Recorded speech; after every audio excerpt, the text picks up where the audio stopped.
अस्सलाम वालेकुम। Joint session के नए सेशन के साथ मैं हूं सैयदा शनाज और आज के शो में मेरे मेहमान हैं अबू ज़र सलमान न्याजी, मेरे स्टूडियोज़ में मौजूद हैं। इसके अलावा सैयद इमरान शफ्ता साहब भी आज के शो में हमारे साथ मौजूद होंगे। अतर काज़मी और राना मुबशर साहब इस्लामाबाद स्टूडियो से हमें ज्वाइन करने जा रहे हैं और हस्बे मामूल हम यही कह सकते हैं कि मुल्की सियासत में एक और नए हफ्ते का आगाज़ हो चुका है। नए हफ्ते का आगाज़ इसलिए भी अहम है कि ये कहा जा रहा है 30 जुलाई तक जो इत्तेहादी जमातें हैं वो निगरान सेटअप, निगरान वज़ीर-ए-आज़म और असम्बलियों की तहलील की तारीख़ के हवाले से इत्तफ़ाक़ राय कर लेंगी। और इस हवाले से हम देख रहे हैं कि मुशावरत का आगाज़ भी हो चुका है। साबिक़ सदर आसिफ अली ज़रदारी और वज़ीर-ए-आज़म पाकिस्तान शहबाज शरीफ साहब के दरमियान एक मुलाकात हुई, जिसके बाद बाकायदा तौर पर शहबाज शरीफ साहब ने कह दिया कि वो मुद्दत मुकम्मल होने से पहले चले जाएंगे। उन्होंने यकीन दहानी कराई कि वो चिमटे नहीं रहेंगे इक़्तिदार के साथ, बल्कि इक़्तिदार को आवाम के हवाले कर देंगे।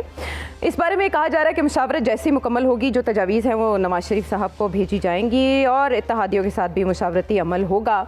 ये तो आने वाला वक्त बताएगा और शायद 30 जुलाई तक खदोखाल जो है वो वाज़े भी होना शुरू हो जाएँ। जो सबसे बड़ी डेवलपमेंट हुई वो ये कि परवेज़ खटक साहब उन्होंने अपनी नई पार्टी लॉन्च कर दी है। नई पार्टी लॉन्च उन्होंने की, उससे पहले IPP लॉन्च हुई तो कहा जा रहा था कि शायद वो उसमें शमूलियत इख्तियार कर लें, लेकिन उन्होंने उधर जाने के बजाय नई पार्टी लॉन्च करना मुनासिब समझा और इसका नाम उन्होंने पाकिस्तान तहरीक इंसाफ पार्लियामेंटेरियंस रखा है। हमने 1999 में देखा था कि जब मोहतरमा बेनज़ीर भुट्टो साहिबा पर को नाअहल करार दिया गया था, उनकी जमात पर पाबंदी आयद की गई थी क्योंकि वो सरबराह थी। तो फिर पाकिस्तान पीपल्स पार्टी पार्लियामेंटेरियंस बनी थी और अब हम उसका एको एक बार फिर देख रहे हैं पाकिस्तान की तारीख में। तो देखते हैं कि ये पार्टी सियासत में कितनी हलचल मचा सकती है। लेकिन अतर ये गैर मामूली नहीं है परवेज़ खटक साहब का नई पार्टी बनाना, और 50 से ज़ायद अरकान उनके साथ हैं और वो अभी भी लोगों को इनवाइट कर रहे हैं। फवाद चौधरी साहब के साथ भी उनके राब्ते की इत्तलात हैं। लेकिन इस जमात का मुल्की सियासत पर क्या असर पड़ेगा और ये IPP से कितनी मुख्तलिफ होगी आपके ख्याल में? देखें, इसमें तो कोई शक नहीं, परवेज़ खटक साहब जो हैं वो तहरीक इंसाफ के बड़े इंपॉर्टेंट रुकन थे। उसके साथ साथ वहाँ पे खैबर पख्तूनख्वा के जो वज़ीर आला हैं उनको भी हमने देखा। लेकिन जितनी कोशिश की परवेज़ खटक साहब ने, हालिया अरसे में बार बार खबरें आती रही कि वो आज अनाउंसमेंट करेंगे, कल अनाउंसमेंट करेंगे। आज भी अगर आप देख लें, जो खैबर पख्तूनख्वा से वो चेहरे जो अवाम के अंदर, जिनको आप चेहरा सामने आता है तो अवाम को पता चल जाता है कि ये कौन है, वो चेहरे आपको नज़र नहीं आ रहे। क्या आपको वहाँ पे शाह फरमान साहब नज़र आ रहे हैं, आतिफ खान नज़र आ रहे हैं, क्या आपको वहाँ पे मुराद सईद नज़र आ रहे हैं, शरियार आफरीदी नज़र आ रहे हैं? तो जितने भी बड़े नाम है खैबर पख्तूनख्वा से, वो कोई भी परवेज़ खटक साहब के साथ नहीं है। इसलिए कि तस्वीर दिखा के साथ बताना पड़ता है कि जी ये भी PTI का बंदा है। तो इससे आपको अंदाज़ा आप लगा सकते हैं कि परवेज़ खटक साहब जितनी कोशिश उन्होंने की उस हद तक उनको कामयाबी नहीं मिली। लेकिन यकीनन उन्होंने पार्टी के बहुत सारे बंदों को अपनी तरफ माइल किया, उससे जमात को तो नुकसान होगा, पर जहां तक वोट बैंक का ताल्लुक है, ग्राउंड सिचुएशन का ताल्लुक है, ग्राउंड पे इससे कोई फर्क नहीं पड़ेगा। थोड़े बहुत जो उनके जो अपने जो वोटर हैं, जो हर हल्के के अंदर जो उम्मीदवार के अपने वोटर होते हैं, वो तो यकीनन उनके साथ जाएंगे। लेकिन खैबर पख्तूनख्वा के अंदर वोटर, आपको पता है कि बहुत ज़्यादा इलेक्टेबल्स का वोटर नहीं होता। वहाँ पे एक हुकूमत आती है, अगली दफ़ा उसको कोई इलेक्ट नहीं करता। तो मुझे लगता है ये कि कुछ इंतज़ामी अमूर के अंदर तो ये पार्टी ठीक है, आपको पेपर पे नज़र आएगी, पर इससे ज़्यादा मुझे ये नहीं लगता कि ये पार्टी एकदम से आएगी और इससे तहरीक इंसाफ को ख़तरा। अगर ये किसी के लिए ख़तरा हो सकती है तो जो एंटी तहरीक इंसाफ वोट है, ये उसके लिए बड़ा खतरा है। ये जमात जो वहाँ पे मौलाना की जमात है या जो दीगर लोग हैं, ये उनका वोट बैंक जो है, जो उनके हिस्से में जो चीज़ें आनी है उसमें ये डेंट डालेंगे। अच्छा, और अगर इनमें से किसी के साथ वो इत्तेहाद करने का सोच लें, खैर ये बात का क्वेश्चन है, सानवी क्वेश्चन है। अबू ज़र, क्या समझते हैं आप, वो सूबा जहाँ से PTI मर्ज हुई, वहाँ एक बड़ा शिगाफ इसी पार्टी में पड़ना, क्या ये इससे भी आप पॉलिटिकल इंजीनियरिंग समझते हैं या ग्राउंड रियलिटीज़ चेंज हो रही हैं? देखें, ग्राउंड रियलिटीज़ कोई चेंज नहीं हो रही, ये पॉलिटिकल इंजीनियरिंग है। क्योंकि इसमें से बहुत सारे लोग जिनकी आज तस्वीर आपने देखी, ये मेरे ख्याल से कल या परसों लॉकअप में थे, और कुछ तो ऐसे भी हैं जिनको लॉकअप से जब रिहा हुए तो वहाँ से सीधे यहाँ पे जो इनका डिनर था या लंच था, जो भी था, वहाँ पे वो मौजूद थे और वहाँ बैठे हुए थे कि हमने पाकिस्तान तहरीक इंसाफ से लातल्की का इज़हार करके नई पार्टी ज्वाइन कर ली है। देखें, आप इस चीज़ को समझें, ये हो क्यों रहा है, इस पे थोड़ी इसकी बैकग्राउंड समझें।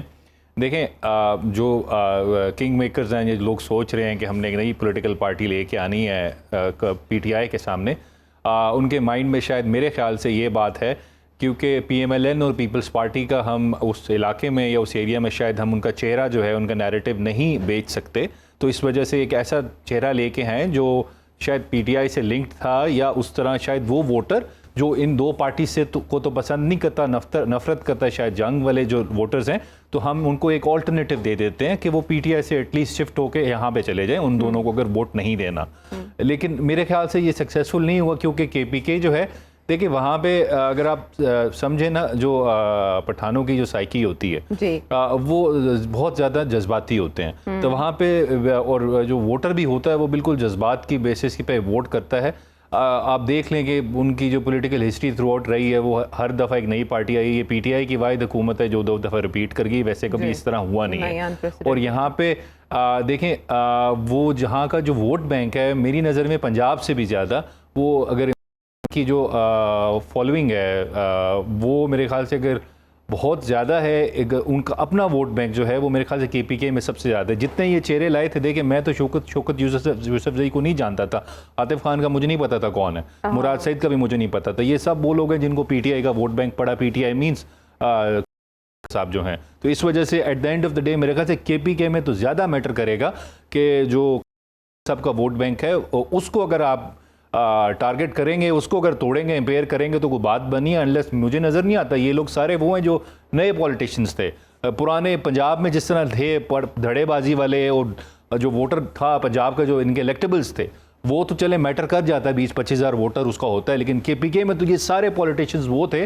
90% ऑफ देम, वो जो बिल्कुल नए नए चेहरे थे, तो वो अगर उनको वोट भी मिला साहब की वजह से, और मेरे ख्याल से आगे भी जो मेन बयानिया है वो साहब का ही केपीके में चलेगा। ये मेरे ख्याल से केपीके में चेहरे इतने मैटर नहीं करते। ये एंटी पीटीआई उसको ज़्यादा हिट कर सकता है, ये जो नई जमात का कयाम है। यही एनालिसिस राना साहब अभी तक इन दोनों से तो मुझे मिला, लेकिन बात यह है कि अभी कहा जा रहा है कि शाह फरमान साहब से और शौकत यूसुफजई साहब से मामला तय पा रहे हैं। हमने आईपीपी के बनने के बाद भी सुना था कि दूसरे फेज़ में धमाकेदार एंट्रीज होंगी इस पार्टी में, और जो लोग शमूलियत इख्तियार करेंगे वो बहुत प्रोमिनेंट होंगे। इसके साथ भी ऐसा ही कुछ होने जा रहा है, या इसका तजुर्बा केपी की सतह पर मुख्तलिफ हो सकता है?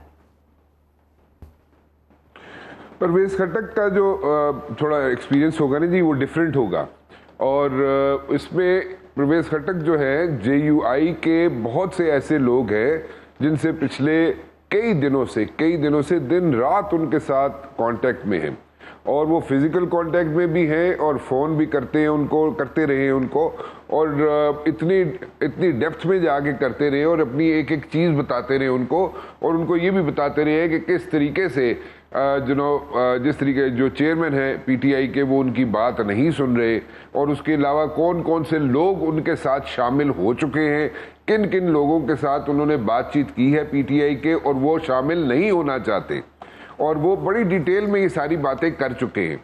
और अभी जो उन्होंने ये जो स्टेप लिया है, जो पार्लियामेंटेरियन लॉन्च की है इन्होंने, टू बी वेरी ऑनेस्ट, देखें जैसे मियां मोहम्मद नवाज शरीफ साहब का वोट है और वो है मुस्लिम लीग नून के लिए, आप जो मर्जी करते रहे, नून लीग का जो वोटर है वो मियां मोहम्मद नवाज शरीफ साहब को ही वोट देगा, ठीक है, उसमें कोई लेफ्ट हो कोई राइट हो, किसी को भी सामने ले आए। हाँ, ये बात दुरुस्त है कि मियां नवाज शरीफ साहब जिसके सर पे हाथ रखेंगे वो उसको वोट मिलेगा, बट देन अगेन यहाँ पे सिचुएशन डिफरेंट है। यहाँ पे पीटीआई के चेयरमैन का वोट है, और ख़ास तौर पे केपीके के अंदर इसको ख़त्म किया जा सकता है, डाइल्यूट किया जा सकता है, और मेरे ख्याल में ये जो जिस तरीके से डाइल्यूट किया जाएगा। लेकिन आप तो कह रहे हैं राना साहब वो जेयूआई फे के लोगों के साथ राब्ते में है, तो वो पीटीआई का वोट कैसे डाइल्यूट करेंगे?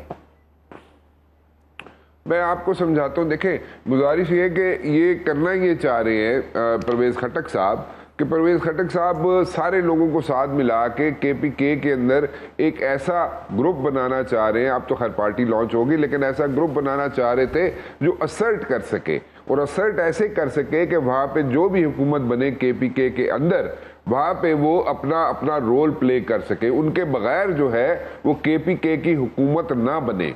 सो वो एक हद तक उन्होंने कोशिश की है, लेकिन जो नाम थे, जो ऐसे नाम थे जिनको कम से कम लोग जो है वो उनको पहचानते थे राजा रियाज साहब की वजह से, कि मैंने वो वर्ड यूज कर दिया है। मैं थोड़ा सा आपको चीयर अप करना चाह रहा हूँ, आज आप बड़ी उदास लग रही है, मुझे नहीं समझ आ रही क्यों, लेकिन वो पहचानते भी नहीं थे जो लोग उनके, वो इसलिए उनको सामने वो भी आगे आ जाते तो ठीक है। हाँ, फवाद चौधरी साहब जो है वो मेरा जाती ख्याल ये है कि अगर किसी जगह पे अपनी एंट्री डालेंगे तो वो परवेज खटक साहब के सामने डालेंगे, इस तरह नहीं डालेंगे जैसे उनको हमने देखा कि जहांगीर तरीन साहब और बाकी लोग जो अलीम खान साहब थे उस पार्टी के, जब उन्होंने वहाँ पे लॉन्चिंग हुई है सच, जो सारे लोग सामने आए, लॉन्चिंग से मुराद वो लोग जो सामने आए, वहाँ पे जो लोग सर पे हाथ रख के बैठे हुए थे जैसे फवाद चौधरी साहब, मेरा नहीं ख्याल परवेज खटक साहब के साथ राना साहब ज्यादा बेहतर ना होता कि अलीम खान साहब के साथ, जहांगीर तरीन साहब के साथ अच्छे रवाबित है परवेज खटक साहब के, और यूं पंजाब और केपी कनेक्ट भी हो जाता। अगर आपने एंटी पीटीआई सियासत करनी है तो ये इत्तेहाद ज्यादा मजबूत हो सकता था अगर वो आईपीपी में ही शामिल हो जाए। तो अलग शनाख्त रखने पर क्यों जोर दिया, और क्या उन्होंने नून लीग में भी जाने की कोशिश की, नून लीग से भी राब्ते किए परवेज खटक साहब ने? देखिए, राब्ते परवेज खटक साहब के सबसे थे, लेकिन सबसे ज्यादा जो राब्ते थे, जो मैटर करती है पार्टी इस वक्त भी, वो JUI है KPK के अंदर। सो उन लोगों के साथ उनके राब्ते बहुत ज्यादा थे परवेज खटक साहब के, और अभी भी हैं। और लेकिन जो नवाज शरीफ साहब की पार्टी हो, मुस्लिम लीग नून हो, उसके साथ भी राब्ते थे, पीपल्स पार्टी के साथ भी राब्ते थे, मैं आपको ये भी बता देता हूँ। और इसके अलावा जनाब उन्होंने जो लोग नहीं, जिनको वो जानते थे, जिनको पछाड़ते नहीं थे, उनके साथ भी उनके राब्ते थे, उनके साथ भी उन्होंने राब्ते किए हैं। तो इसमें कोई वो शक नहीं है। लेकिन परवेज खटक साहब wanted to come out with a big bang, और बड़े नामों के साथ आना चाहते थे। लेकिन एक बात जरूर जहन में रखे कि बहुत से लोग ऐसे हैं जो पीटीआई के अंदर थे, अभी नजर नहीं आते या अंदर हैं, वो अभी तक उन्होंने कोई हामी नहीं भरी, कोई दुआए खैर नहीं की परवेज खटक साहब के पास जाके, तो वो बड़े नाम अभी नहीं है। So we need to understand कि परवेज खटक साहब ठीक है, बहुत बड़ा नाम है KPK के अंदर, बट देन अगेन को बहुत बड़ा ब्रेक थ्रू अगर हम कहें कि उनको तो नहीं हो सकता। ठीक है, यानी I don't think so। आप तीनों का एनालिसिस एक ही लाइन पे जा रहा है, लेकिन क्या इमरान शफकत साहब इसे मुख्तलिफ समझते हैं? इमरान शफकत साहब, first impression is the last. अभी तक ना IPP इंप्रेशन जमा सकी और ना ही इस पार्टी को बिग बैंग कहा जा सकता है जैसे कि राना साहब ने कहा। तो ये छोटी सी गैलेक्सी के साथ क्या मुस्तकबिल है, सियासी मुस्तकबिल इस पार्टी का? मेरा नहीं ख्याल कि कोई मुस्तकबिल है। उसकी वजह ये है कि ये जिस तरह पहले भी अभी बात की अतर काज़मी साहब ने भी, सब ने, कि ये जो अबूजर साहब ने खुसूसन, हमारे कुछ शौक हैं, 2-4 शौक हैं, और वो शौक उनमें से एक है कि हम पार्टियों के अंदर जो है वो ज़रा अपनी मर्जी की उनकी साख तब्दील करते रहते हैं। हमने वो पैट्रियाट भी देखी थी, हमने पाकिस्तान मुस्लिम लीग जिना या कायदे आज़म जो थी वो भी देखी थी, और वो जिस तरह से बनी थी, मुझे तो लगता है कि ये चीज़ें ना रिपीट होती हैं। और हमारे शौक बेसिकली जो है वो तजर्बात के, वो अपनी जगह के ऊपर कायम है। जो असल काम करने वाला है वो उस तरफ हमारा ध्यान नहीं है, और वो जो असल काम है जो करना चाहिए उसके ऊपर जो हमारी पॉलिटिकल पार्टियां हैं उनके अपने अपने नज़रियात हैं और उनके अपने अपने ख्यालात हैं। और असल काम है 9 मई वाला, कि 9 मई को एक वाक़या हुआ। अगर आप उस वाक़ये का, मैं ज़ाती तौर पे समझता हूँ कि हमें पाकिस्तान के मुख्तलिफ इदारों को जो जिनका सियासत से कोई ताल्लुक़ नहीं है उनको सियासत में मुलव्वस नहीं होना चाहिए, और इस पर किसी का भी मेरा ख्याल इख्तलाफ नहीं है इस बात के ऊपर। लेकिन चीज़ें इतनी सादा नहीं होती, चीज़ें जो हैं वो नज़र कुछ आती हैं और अंदर से कुछ होती हैं। तो पॉलिटिकल पार्टियां जो हैं वो बज़ाहिर तो ये कह रही हैं कि जी कि ये वाला काम उस तरह करके नहीं होना चाहिए, को सॉरी मतलब वो जो शख्सियत है जी, वो जो शख्सियत है जो 9 मई की जिम्मेदार हैं, वो जो मास्टरमाइंड है, उनका मुकदमा किसी भी का फौजी ट्रायल नहीं होना चाहिए या फौजी अदालत में नहीं चलना चाहिए। अब ये कहने की बात है, लेकिन मुझे थोड़ी सी गड़बड़ मालूम हो रही है यहाँ पे भी कि हर पार्टी जो है, और इवन हमारे इलेक्टेड और नॉन इलेक्टेड जो लोग हैं, उनका अपना अपना एक एजेंडा है, वो उसके ऊपर चल रहे हैं। और ये धोखा है बेसिकली। वो तो क्या शेर है वो बोला है, कवाकिब कुछ नजर आते हैं कुछ देते हैं धोखा, ये बाजीगर खुला। तो मेरी इतला ये है कि ये जितने लोग कह रहे हैं ना कि इलेक्शन टाइम के ऊपर होना चाहिए, टाइम के ऊपर होना चाहिए, वो इलेक्शन टाइम के ऊपर नहीं चाहते। अच्छा। मैं आपको अपनी इतला आपके साथ शेयर कर रहा हूं, और इसमें सिर्फ जितने भी फरीक हैं वो नहीं चाहते कि टाइम के ऊपर इलेक्शन हो। कहने को सुनने को आपको बातें मिलेंगी वही कि जी के हम आइन की पासदारी, दस्तूर की पासदारी। तो आज एक कोर कमांडर कॉन्फ्रेंस भी हो गई है। और एग्जैक्टली, मेरा बिल्कुल। इब्तिदा में ही हमने उसका तस्करा करना था, लेकिन अच्छा हुआ कि आपने छेड़ दिया जिक्र। क्या बात आपके ख्याल में उसमें हुई, फोकस क्या था उसमें? देखें, पहली बात तो ये है कि ये मेरा ख्याल है कि ये जो कोर कमांडर कॉन्फ्रेंस है, ये जो 15 जो ऑफिसर्स, आला पाए के जो ऑफिसर्स थे, उनको जो सैक किया गया है पाकिस्तान की आर्मी से, ये एक बड़ा फैसला था। और ये फैसला 9 मई के तनाजर में हुआ था। ये जो कोर कमांडर कॉन्फ्रेंस है, ये उसके बाद हो रही है। तो एक तो इसकी सिग्निफिकेशन जो है वो ये है। दूसरी ये है कि पाकिस्तान में कुछ बड़े फैसले होने जा रहे हैं। अब हमें, मैं यानी काफी जगहों पे ये बात की मैंने दोस्तों के साथ, कि हमें ये बात अच्छी लगे या बुरी लगे, हम जितने मर्जी डेमोक्रेट हो जाएं, जितने मर्जी आइन की बात कर लें, कुछ जमीनी हकायक अपनी जगह के ऊपर हैं। कुछ फैसले हमारी पॉलिटिकल क्लास ने करने हैं और उन्होंने अपनी मर्जी करने हैं। वो अपनी मर्जी का फैसला लेना चाहते हैं, और वो इंतखाबात जो हैं वो बर वक्त, उनके सारे दावे अपनी जगह के ऊपर, लेकिन अंदरूने खाना ये वो तय, मतलब मैं कोई बहुत बड़ा दावा नहीं कर रहा, लेकिन उनकी मर्जी नहीं है कि इंतखाबात अपनी मर्जी के ये टाइम के ऊपर हों। दूसरी तरफ दूसरी हकीकत पाकिस्तान की फौजी एस्टेब्लिशमेंट है। अच्छा, अब उनका वो एक रोल है, पूरे का पूरा रोल है। वो चीजों को देखते हैं, फैसले करते हैं, और अपनी ख्वाहिश के मुताबिक जो है, या जो भी उनके हालात पेश नजर हो, उसके मुताबिक वो टारगेट्स अपने अचीव करने की कोशिश करते हैं।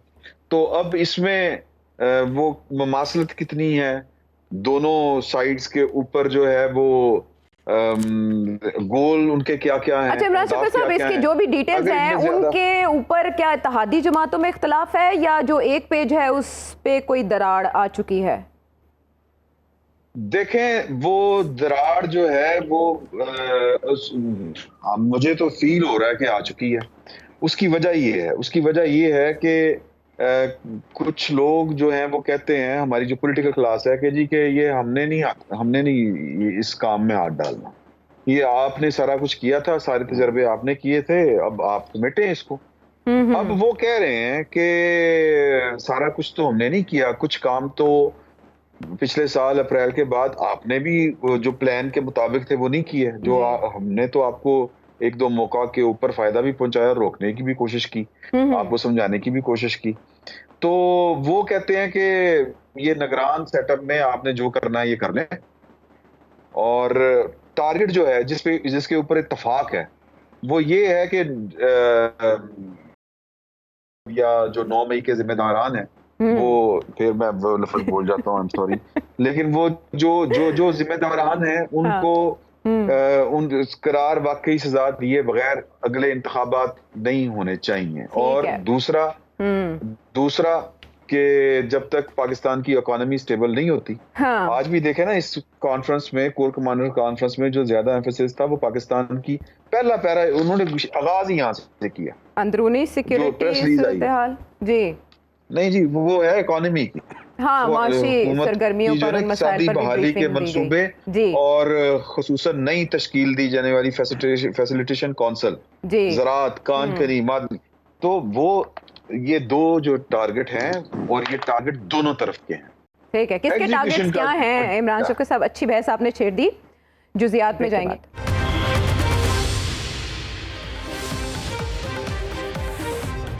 Welcome back to the show. Break पर जाने से पहले थोड़ी मशकूक सी बात की इमरान शफी साहब ने, कि जिस पक्के मुंह के साथ तसल्लियाँ कराई जा रही हैं कि इंतखाबात वक्त पर होंगे और इक़्तिदार मुंतकिल कर दिया जाएगा, उस तरह से होने नहीं जा रहा। बहरहाल कमर ज़मान कायरा साहब, सीनियर रहनुमा पीपल्स पार्टी के और मुशीर वज़ीर आज़म के, वो तो बता रहे हैं कि मुशावरत शुरू हो चुकी है। ये आपका फैसला है, इलेक्शन में आपने किसको वोट देना है। जो भी आप फैसला करेंगे हम उसको दिलो जान से मानेंगे। जिसको भी आप आगे लेके आएंगे, मैं आपसे आज बड़ी इंकिसारी और इंतहाई दर्दमंदी से मैं अर्ज करता हूं कि अगर आपने नवाज शरीफ को अगले इलेक्शन में मौका दिया तो मैं वादा करता हूं कि नवाज शरीफ, मैं और हमारी पूरी टीम मिलकर हम पाकिस्तान का नक्शा बदल देंगे और मुल्क को तरक्की और खुशहाली के हम दौर पर लेके जाएंगे इंशाअल्लाह। इस शहर को अमन देने के लिए अपनी तमाम तर कोशिशें कर ली। जब एक ऐसे वक्त में जब हमारे बुनियादी मुतालबे जिसमें मर्दमशुमारी भी है, हम कई बार आपके जरिए पाकिस्तान की आवाम को बताते रहे हैं कि तमाम इंडिकेटर्स इस बात का इशारा करते हैं कि ये इस शहर की आबादी 3 करोड़ के लगभग है और इससे कम पर हम किसी भी मर्दमशुमारी के आदाद शुमार को तस्लीम नहीं करेंगे। इस मामले के पेचोखम बहुत ज़्यादा हैं और कुछ कानूनी पहलू भी है। अबूजर से उस बारे में तो जानेंगे, लेकिन अतर निगरान सेटअप से पहले मर्दमशुमारी के हवाले से बहस, ये सिर्फ कोइंसिडेंस है, इत्तेफाक है? नहीं, ये एक तरह से एक टेक्निकल ग्राउंड ले किया जा रहा है इलेक्शंस को डिले करने के लिए। ये जिस तरह इमरान साहब ने पहले बात की, बिल्कुल बात कुछ ऐसी ही है कि असल मसला क्या है। मसला ना मर्दमशुमारी है, ना मसला कुछ और है। मसला ये है कि जिससे आपने इलेक्शन लड़ना है, क्या अभी वो उस पोजीशन में आ गया है कि जहाँ पे आपकी फतह यकीनी हो। जब तक उस मसले को आप सियासी तौर पे हल नहीं कर लेंगे, तब तक आपने इलेक्शंस में नहीं जाना। तो उस सूरत के अंदर फिर आपके पास कुछ ना कुछ टेक्निकल ग्राउंड होगा कि आप इलेक्शंस को किस हद तक मुलतवी कर सकते हैं। आप नई जमात को ही देख लें, देखें नई जमात आए, वो इतनी छुप के आई है कि मीडिया को भी अंदर नहीं जाने दिया गया। उन्होंने कहा कि फुटेजेस भी हम खुद इशू करेंगे। ना कोई मतलब कोई चेहरों पे आपको रौनक नजर आई, कोई वो टीवी पे बैठे हों और वो बता रहे हों। कुछ लोग जो है कल किधर थे, आज वो अचानक पता चला कि वो जमात बन गई। प्रॉब्लम ये है कि वो जो अवामी ताईद है वो हासिल नहीं हो रही। अब हालिया अरसे में देखें जी, हुकूमत के इतने मंसूबे, लैपटॉप नौजवानों में इतना बांटा गया, इतना लैपटॉप बांटा गया। आप इस सिनारियो को देखें आयशा, कि आप एक लैपटॉप लेके आए, कमरे में आपने एक लैपटॉप रखा हो, सारे लोग उस लैपटॉप के ऊपर तबसरे कर रहे हो और एक बंदा आके उसके ऊपर एक आलू रख दे और सब लोग आलू के ऊपर बात करना शुरू हो जाएं। तो ये सिचुएशन है। प्रॉब्लम ये है कि इनको अवामी ताईद हासिल नहीं है, इनका लैपटॉप पीछे रह गया। बीबीसी भी जो है वो चेयरमैन पीटीआई के आलू के ऊपर उन्होंने खबर लगाई हुई है।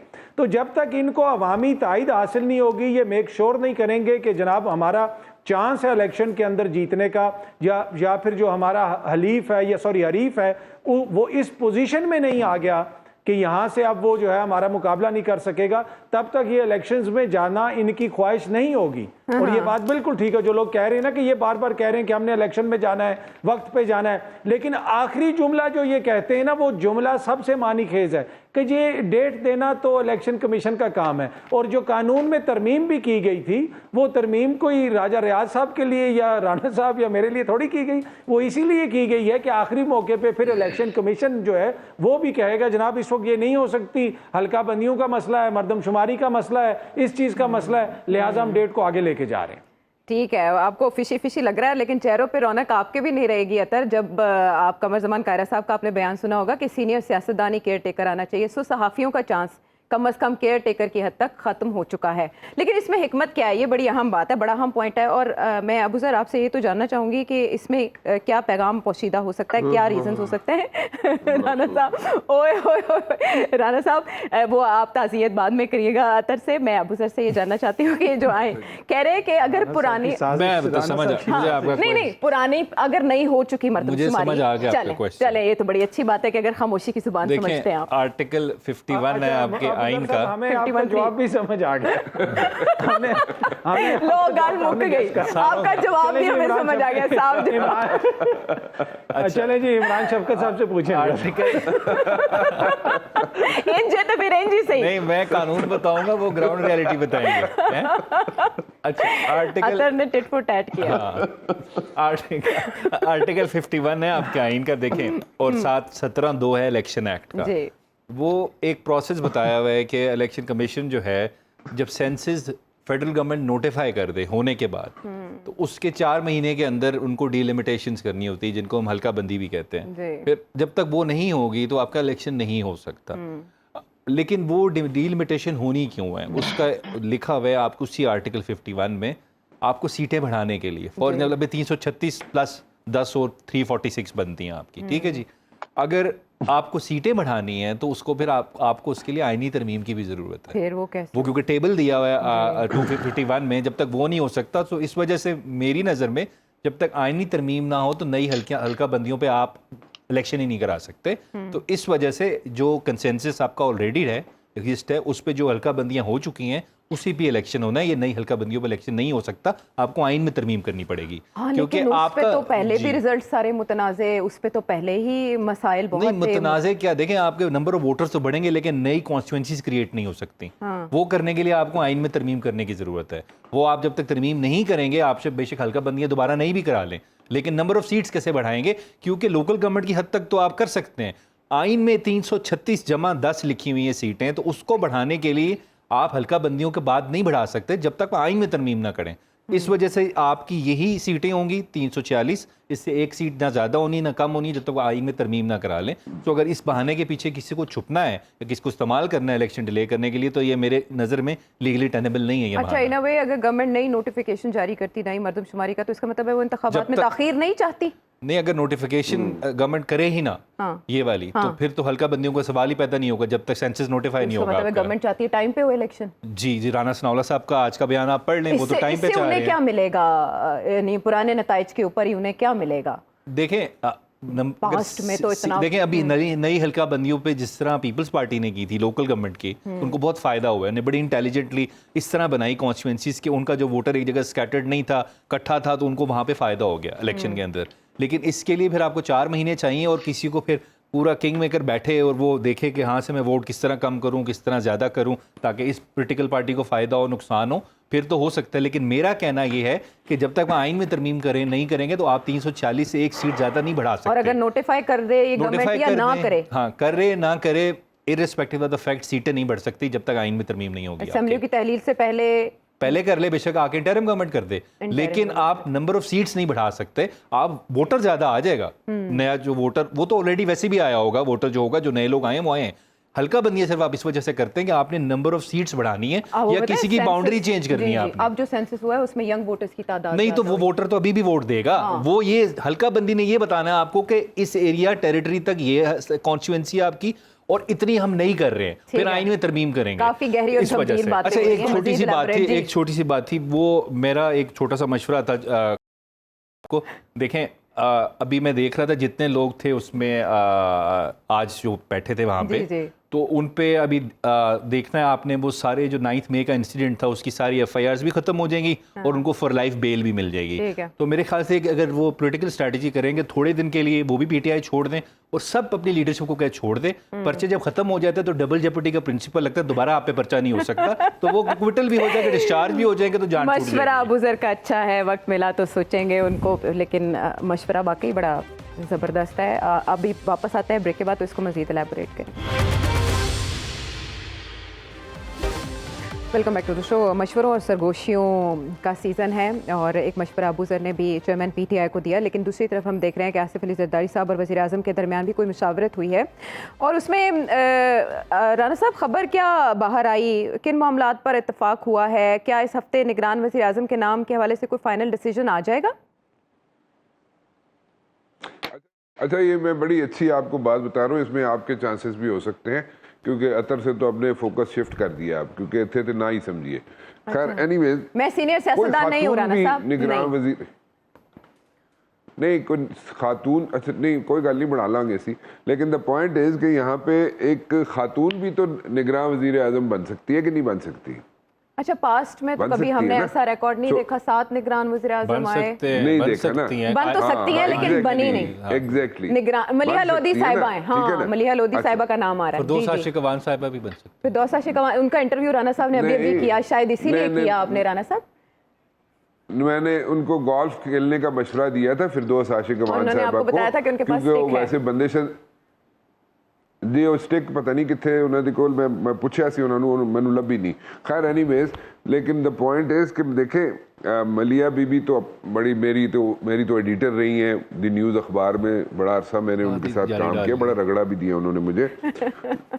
यारी नहीं पा देती मैं, मेरी यारी वाकई है उससे। खैर, लेकिन मेरे ख्याल में जुगनू मोहसिन भी तो हो सकती है कि नहीं हो सकती? बिल्कुल हो सकती है, जुगनू मोहसिन साहबा हो सकती है ना, बिल्कुल ठीक है ना। सो मैं जुगनू मोहसिन साहबा भी हो सकती हैं, डॉक्टर मलिया लोधी साहबा भी हो सकती हैं, ठीक है। सो खातून क्यों नहीं हो सकती? नहीं तो आप कह रहे हैं कि इन अ वे टाई हो सकता है नून लीग के और पीपल्स पार्टी के दरमियान के, हमारा निगरान वज़ीर आज़म या हमारी निगरान वज़ीर आज़म।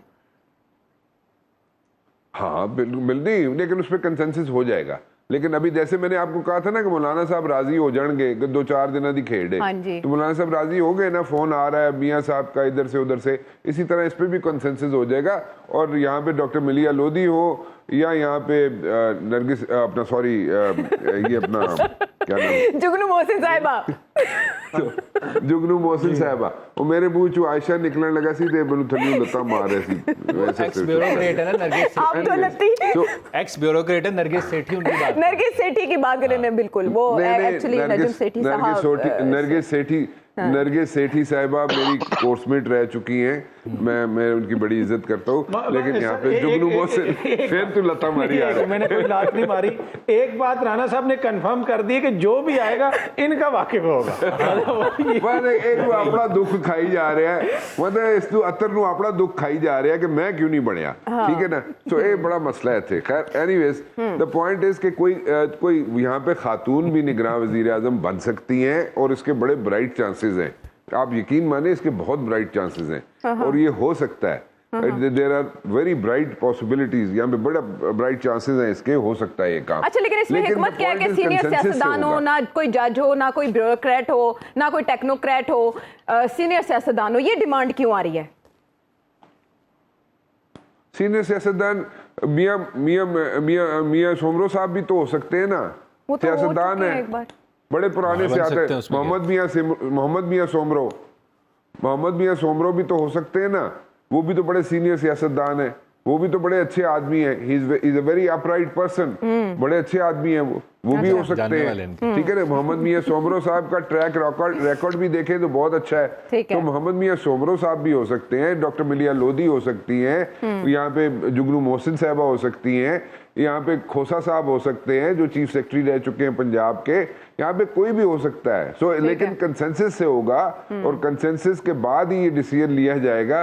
और अबू जर हंसी जा रहे हैं उसे टीवी तक के मनु देख के, लेकिन पता नहीं क्यों हंस रहा है, लेकिन एनीवेज सो इनमें से कोई भी हो सकता है। और ऐसा भी हो सकता है कोई ऐसा बंदा हो जो इकोनॉमी को समझता हो। डॉक्टर मिलिया लोधी जो है देखें लंदन स्कूल ऑफ इकोनॉमिक्स से पढ़ी हुई हैं, ठीक है, लंदन स्कूल ऑफ इकोनॉमिक्स से ज्यादा और कौन सी जगह ऐसी हो सकती है। अमेरिका को वो समझती हैं, IMF को वो समझती हैं, जितनी लीडिंग एजेंसीज है उनको, लैंडिंग एजेंसीज है उनको समझती हैं, तो she knows how things work. इसी तरह जो जुगनू मोहसिन साहिबा है, जुगनू मोहसिन साहिबा जो है इसी फ्राइडे टाइम्स चलाती रही है, बल्कि नजम सेठी साहब को भी तो वही चलाती है। लेकिन द पॉइंट इज कि वो सारी चीजें अगर आप जेहन में रखें तो वो उनको देखें, हाँ उनकी होम मिनिस्टर है, बिल्कुल है, मैं अल-ऐलान कहता हूँ उनकी होम मिनिस्टर है।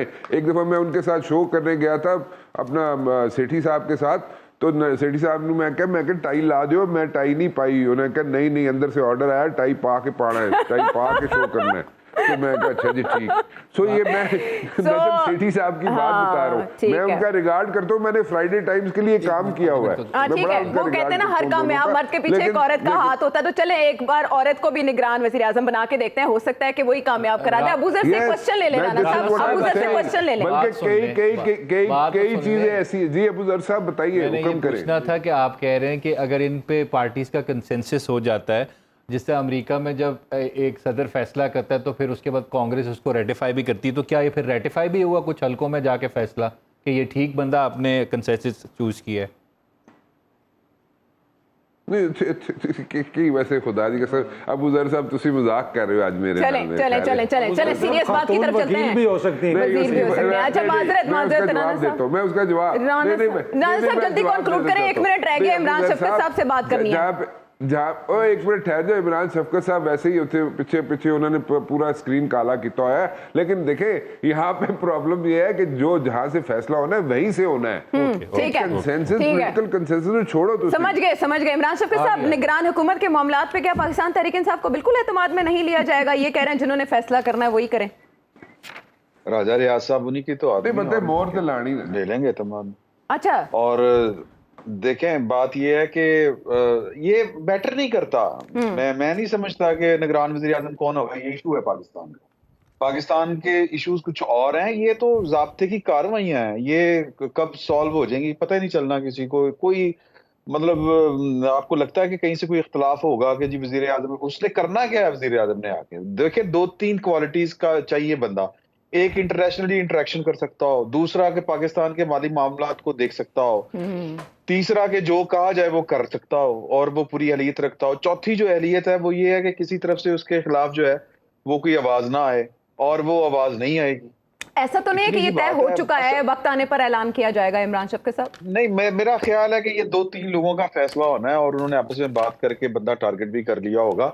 और ये मैटर मैं बार बार आपसे गुजारिश कर रहा हूँ कि ये इशू है ही नहीं कि वज़ीर बिल्कुल आज़म ठीक है, कौन समझ गए इमरान शफ साहब। इशू अहलियत तो के ये मेयार है क्या कि हो सकते हैं और उनके टारगेट्स क्या होंगे, आने वाले वक्तों में तय हो जाएगा। अगले प्रोग्राम तक के लिए इजाजत दें।